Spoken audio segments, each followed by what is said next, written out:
저는 하나님께서 살아계시지 않으신다면, 성령께서 저와 함께하지 않으신다면 여기에 있지 않을 겁니다.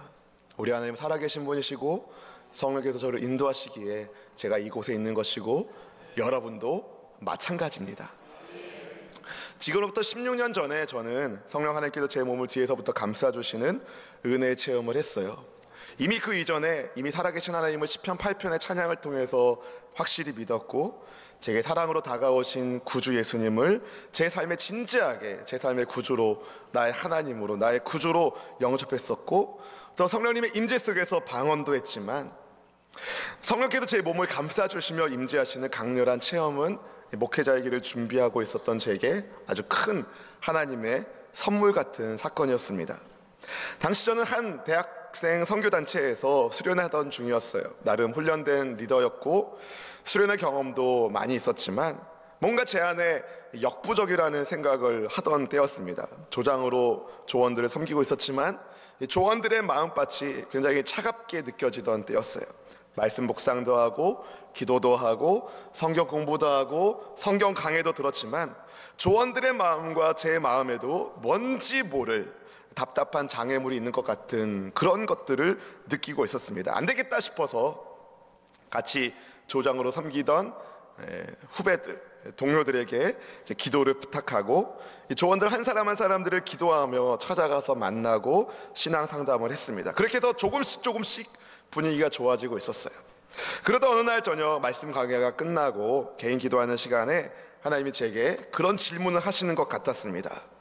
한 영혼을 살리기 위해서 너의 생명을 바칠 수 있느냐? 잠시 주저했어요. 그럴 수 있을까? 잠시 주저하던 저에게 다시 하나님이 그런 말씀을 주시는 것 같았습니다. 영혼을 살리기 위하여 너의 영혼을 희생할 수 있는가? 아주 심각했어요. 왜냐면 저는 그때 신학 공부하려고 준비 중이었거든요. 저도 모르는 사이에 주님, 이 사람들의 영혼이 살아날 수 있다면, 제 생명이 필요하시다면 그렇게 하세요. 갑자기 뜨거운 눈물이 막 흐르기 시작했어요. 부지불식간에 펼쳐진 성경에서 로마서 8장 말씀이 눈에 보였고 로마서 8장 38절 39절 말씀이 제 마음속에 새겨지기 시작했습니다. 우리 같이 함께 읽어볼까요? 내가 확신하노니 사망이나 생명이나 천사들이나 권세자들이나 현재일이나 장래일이나 능력이나 높음이나 기쁨이나 다른 어떤 피조물이라도 우리를 우리 주 그리스도 예수 안에 있는 하나님의 사랑에서 끊을 수 없으리라. 아멘. 여러분, 죽음이나 생명이나 그 어떤 것도 우리를 그리스도 예수님 안에 있는 하나님의 사랑에서 끊을 수 없다는 이 하나님의 말씀이 저를 압도하기 시작했어요. 하나님의 압도하시는 사랑이 제게 막 들려지기 시작했습니다. 네가 생명을 바칠 때 네 생명을 잃어버리는 것이 아니다. 오히려 생명을 바칠 때 생명을 더욱 얻게 될 것이라는 하나님의 격려가 제게 막 부어졌었어요.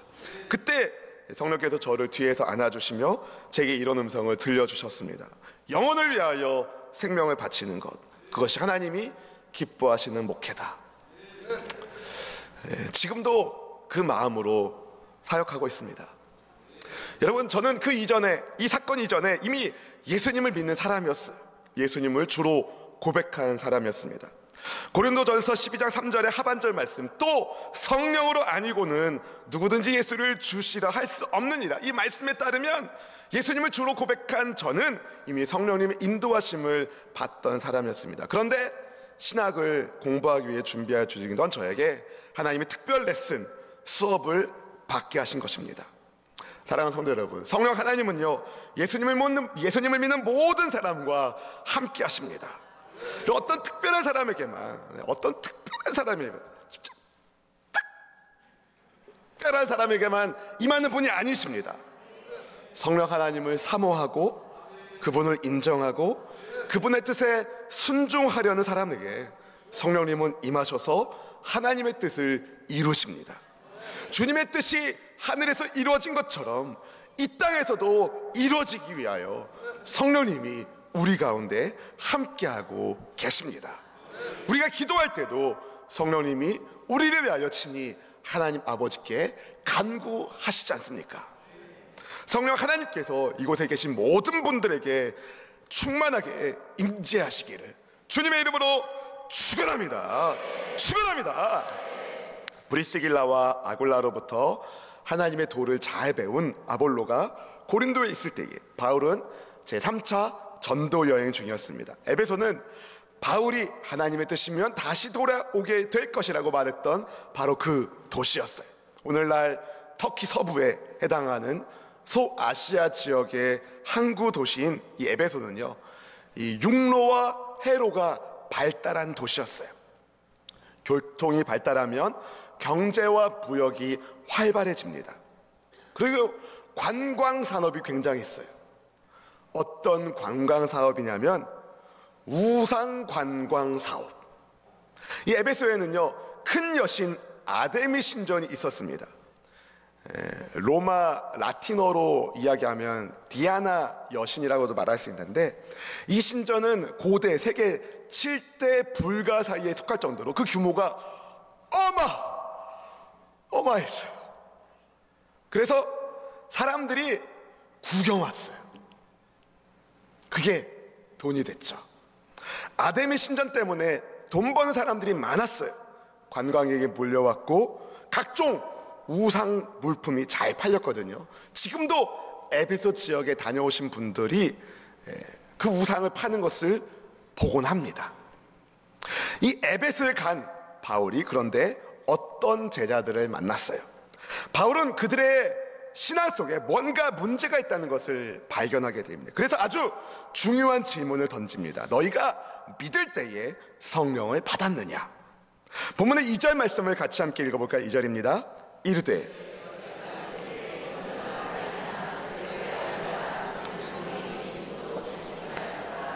아멘. 여러분, 성령의 인도하심 속에서 예수님을 믿으면 기쁨이 넘치고 능력 있고 생동감 있는 신앙생활을 하게 되는데, 바울이 보니까 에베소에 있는 이 어떤 제자들에게는 그런 게 잘 안 보이는 거예요. 그래서 이 사람들이 성령님과 함께 동행하고 있나? 성령으로 충만하고 있나? 성령을 받았는가? 물어보게 된 겁니다. 여러분, 당신들은 믿을 때에 성령님을 받으셨습니까? 이렇게 물었는데 아니라는 거예요. 성령의 계심도 듣지 못했다고 대답하는 겁니다. 사랑하는 성도 여러분, 한번 생각해 보세요. 어떻게 성령의 계심도 듣지 못한 채 신앙생활을 할 수 있단 말입니까? 따라해 볼까요? 그럴 수 있다. 그럴 수 있습니다.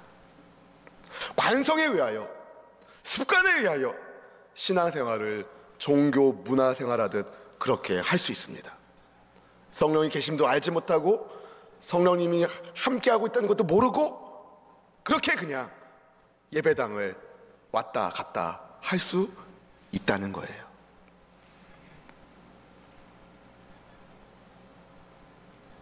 듣기로는 성령님이 있다고 말하는데 실제로는 믿지 않는 거죠.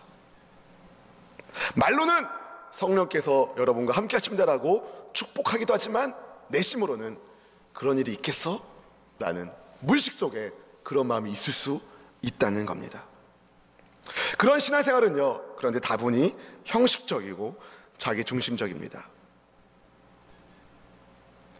성령께서 주시는 기쁨이 나타나지 않아요. 하나님이 주시는 기쁨이 없어. 그래서 맨날 인상을 씁니다. 건드리기만 해봐. 다 자기 만족을 위해서 신앙생활을 교양생활하듯 하니까 약간의 고난만 와도 팍팍 넘어져요. 입만 열면 부정적이고 다른 사람들의 마음에 상처를 줍니다. 무심코 던진 말이 다른 사람들에게 묵직한 돌멩이가 되어서 영혼을 상하게 만든다는 거죠. 결정적으로 육체의 욕망에 따라 살기 때문에 성령님의 자리가 그 심령 속에 없습니다. 갈라디아서 5장 17절 말씀은 이렇게 말합니다. 같이 읽어볼까요?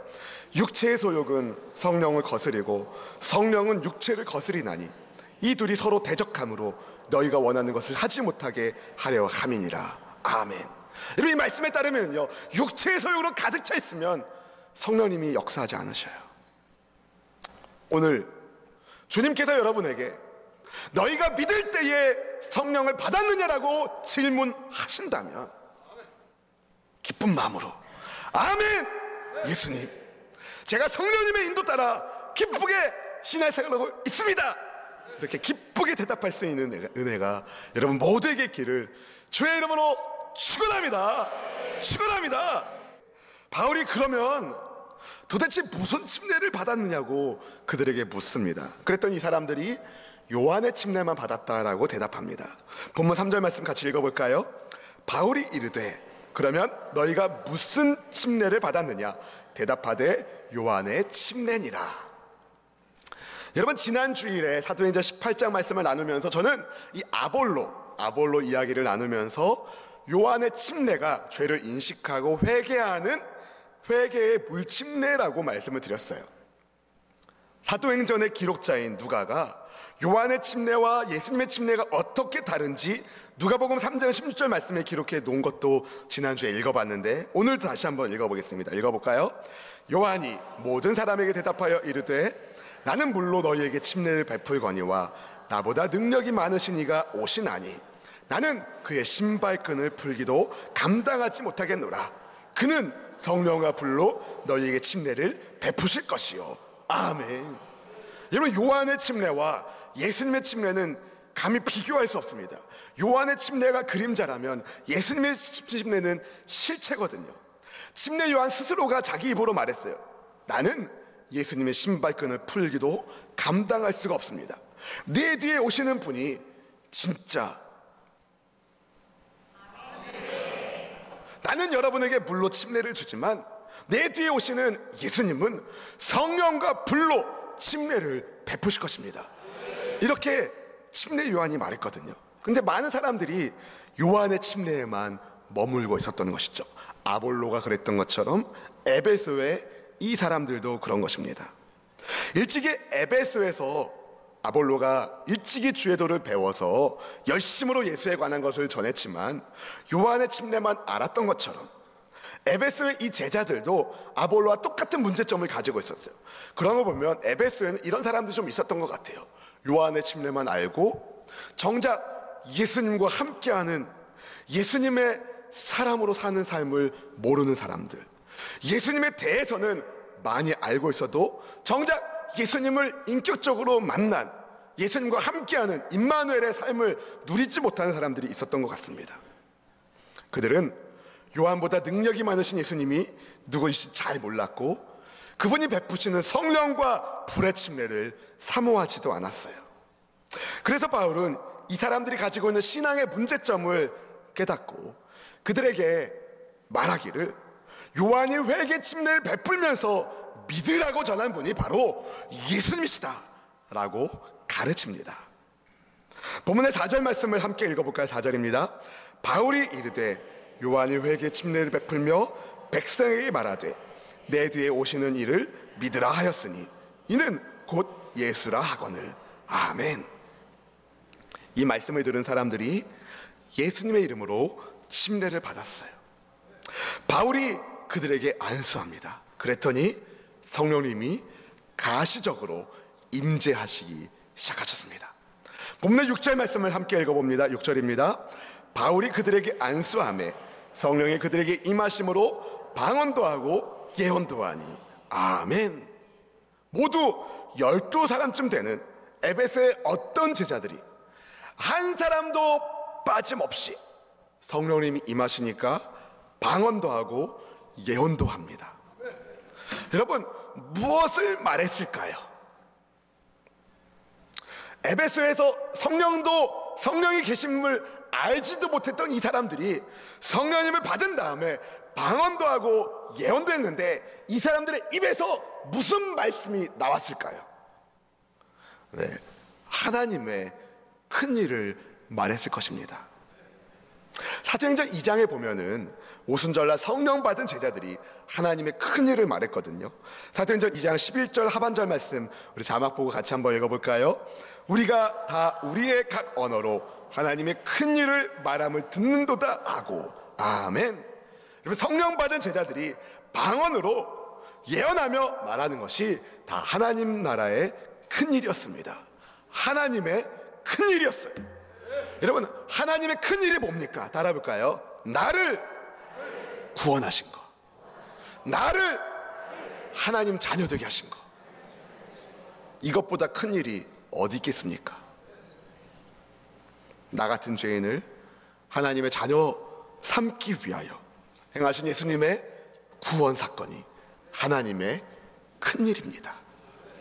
성자 하나님이신 예수님께서 이 땅에 오시고 죄인들의 죄를 씻기 위하여 자기 몸을 십자가 위에 바치시고 죽으시고, 그리고 죽음을 깨시고 부활하시고, 부활하신 예수님께서 승천하시고 약속하신 말씀대로 성령을 부어주시는 것, 이것을 말하는 것이죠.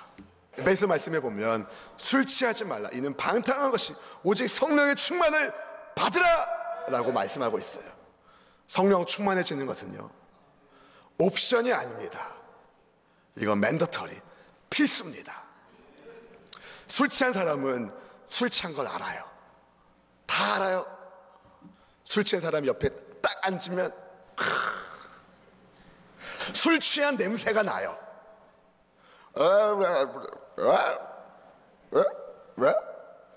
땅이 막 위아래로 막 흔들린다고 말함들이자 어떻게 하냐고요? 아는 수가 있어요. 근데 여러분, 성령에 취한 사람은요, 당연히 압니다. 성령의 향기가 나거든요. 그 입에서 예수님을 높이거든요. 그 두 손과 두 발에 예수님을 닮은 예수님의 성품이 묻어나거든요. 여러분 모두가 성령의 사람 되기를 주님의 이름으로 축원합니다. 축원합니다. 오늘 저는 성령이 그들에게 임하심으로라는 제목으로 여러분에게 말씀을 드리고 있습니다. 성령 하나님은 우리에게 임하시길 원하실까요? 안 원하실까요? 어떻게 하셔요? 성령님은 우리 가운데 임하시길 원하는지 아니 원하는지 어떻게 하셔요? 왜 성령께서는 우리 가운데 임하시기를 원하실까요? 그래야 우리가 능력 있게 예수님의 증인된 삶을 살 수가 있거든요. 사도행전 1장 8절 말씀을 이렇게 말합니다. 다 암송하시는 말씀인데 같이 한번 읽어볼까요? 오직 성령이 너희에게 임하시면 너희가 권능을 받고 예루살렘과 온 유대와 사마리아와 땅끝까지 이르러 내 증인이 되리라 하시니라. 아멘. 여러분, 땅끝까지 나아가는 예수님의 증인이 되기 위하여 여러분의 삶의 바운드를 뛰어넘어, 여러분의 인생의 경계를 뛰어넘어 예수님의 증인으로 살기 위하여 권능을 받아야 하는데, 성령 받지 않고 성령님이 임하시지 않고 어떻게 권능을 받을 수 있단 말입니까? 성령님이 예수님을 능력 있게 증거하게 하시는 분이시기 때문에 성령님은 우리 위에 임재하기를 원하십니다. 성령의 침례를 받은, 성령 충만해진 에베소의 이 제자들은 예수님을 증거하면서 예수님을 높이면서 아마도 에베소 교회의 핵심 멤버가 됐을 것입니다. 여러분도 성령 충만하셔서 우리 수원수목교회의 핵심 멤버가 되기를 주님의 이름으로 축원합니다. 사도행전 19장 나머지 말씀을 살펴보면, 앞으로 살펴보겠지만, 성령 하나님께서 에베소에서 정말 위대하신 일을 일으키십니다. 사람이 할 수 없는 기적을 막 펼치시는데 마술과 요술을 주님이 이기시고 주 예수님의 이름이 높임을 받는 성령의 역사가 나타납니다.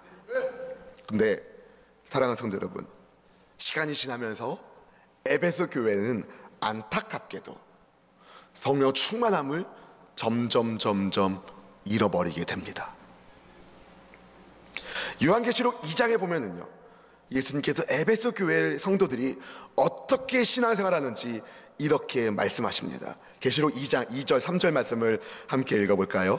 내가 네 행위와 수고와 네 인내를 알고 또 악한 자들을 용납하지 아니한 것과 자칭 사도라 하되 아닌 자들을 시험하여 그들의 거짓된 것을 네가 드러낸 것과 또 네가 참고 내 이름을 위하여 견디고 게으르지 아니한 것을 아노라. 아멘. 예수님께서 하신 말씀인데요, 에베소 교회의 성도들이 정말 열심히 신앙생활한 것을 주님이 인정해 주십니다. 악한 사람들을 물리치고 거짓 사도들이 가짜라는 것을 밝히기도 하고 이단을 물리치고, 신천지 같은 이단들을 물리치고 막 예수님의 이름을 위하여 수고하고 인내한 것을 주님이 알고 계셨어요. 그런데 예수님이 이렇게 그들을 책망하십니다. 계시록 2장 4절 말씀 같이 읽어볼까요? 그러나 너를 책망할 것이 있나니 너의 처음 사랑을 버렸느니라.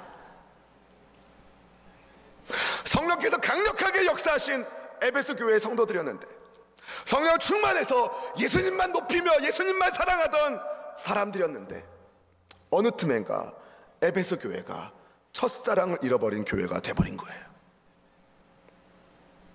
왜 그렇게 됐을까요? 성령 충만함을 잃어버린 겁니다. 그럼 어떻게 해야 됩니까? 주님의 해답도 계시록 2장 5절 말씀에 알려주십니다. 함께 읽어보겠습니다. 그러므로 어디서 떨어졌는지를 생각하고 회개하여 처음 행위를 가지라.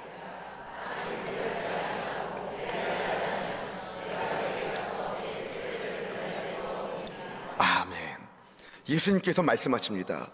어디서 떨어졌는지를 생각하고 회개하여 처음 행위를 가지라. 어디에서 떨어졌는지를 생각하셔야 됩니다. 어디에서 성령 충만함이 줄어들기 시작했는지를 찾아야 된다는 거예요. 예수님의 사랑은 변함이 없습니다. 예수님의 사랑은 틀림이 없습니다. 그렇다면 문제는 우리 쪽에 있는 거예요. 예수님보다 더 사랑하는 것은 무엇인지 회개해야 되고, 예수님을 최고로 사랑해야 됩니다. 진지하게 예수님이 내게 어떤 분이신지를 물어야 됩니다. 예수님께서 나의 구주, 나의 하나님이 되시지 않으면 성령님은 내게 충만함을 부으시지 않으셔요. 먼저 내게 생명을 주시는 예수님을 온 마음으로 다시 사모하고 그분을 바라봐야 됩니다. 나를 위하여 십자가 위에서 죽으시고 부활하신 생명의 예수님을 믿음의 구주로 바라봐야 됩니다. 예수님을 바라보면 성령님이 내게 다시 충만하게 임재하시거든요.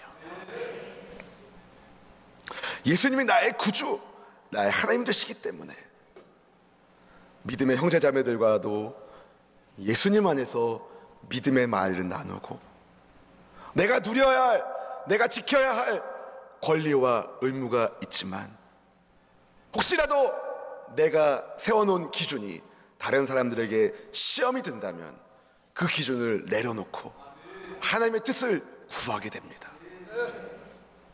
예수님께서 정말 나를 위하여 십자가 위에서 죽으셨다면 내가 그분을 위하여 내려놓은 그 모든 것들은 희생이 아니기에 오히려 사랑의 반응이기에 기꺼운 마음으로 그 일을 감당하게 됩니다.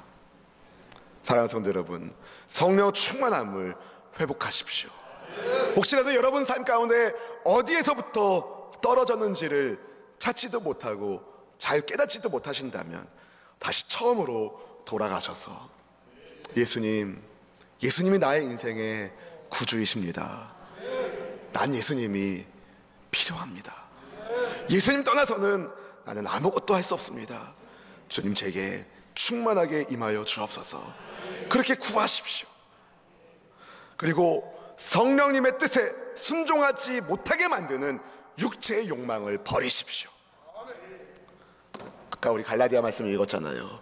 육체의 소욕은 성령을 거스리나니. 이러면 육체의 욕심대로 살면은요 성령 충만하지 못합니다. 육체의 욕심을 버려야 성령으로 충만해집니다. 미움, 다툼, 시기, 질투 어떻게 해야 돼요? 버려야 돼요. 지난 화요일 날에 당회장 목사님이 오살리 금식기도원에서 말씀 증거하시는데 선제 공격 하시더라고요. 네. 미움, 아멘 안 하시네. 어떻게 된 거예요, 목사님? 미움 어떻게 해요? 버리셔야죠. 박살내셔야 됩니다. 미움을 박살내시고, 다툼을 박살내시고, 시기를 박살내시고, 질투를 박살내시고, 성령으로 충만하게, 성령으로 충만하게. 누구를 위하여? 예수님의 영광을 위하여. 사랑하는 성도 여러분, 이 땅에 사는 주의 백성들에게 주님이 성령을 부으시는 까닭은 주께서 영광 받기 위함입니다. 성령 충만해서 어떤 은사가 나타나는데 그 은사를 통하여 내 영향이 커지는 것에 관심을 갖는 그 순간 이단되는 거예요. 성령으로 충만해지고 하나님의 영이 강력하게 임할수록 우리는 겸손해지고 겸손해집니다. 예수님이 영광을 받으시기에. 성령 받기 전과 성령 받은 후의 삶은 완전히 다른 겁니다. 성령의 향기가 가득하게 될 것입니다. 여러분, 술 취한 사람도 술 향기가 나는데 예수님께 취한 사람, 성령님께 취한 사람, 성령의 향기, 예수의 향기가 나야 되지 않겠습니까?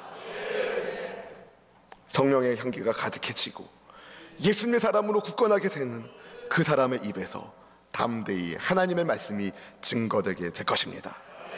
저를 따라 함께 고백합시다. 성령님, 내게 임하옵소서. 성령님, 나를 충만하게 하옵소서. 예수님의 영광을 위하여, 예수님의 영광을 위하여 주님의 증인이 되겠습니다. 주님의 증인이 되겠습니다. 주님의 증인이 되겠습니다. 이런 믿음의 결단으로 성령님이 여러분에게 충만하게 임하시기를 주님의 이름으로 축원합니다. 우리 함께 찬양합시다.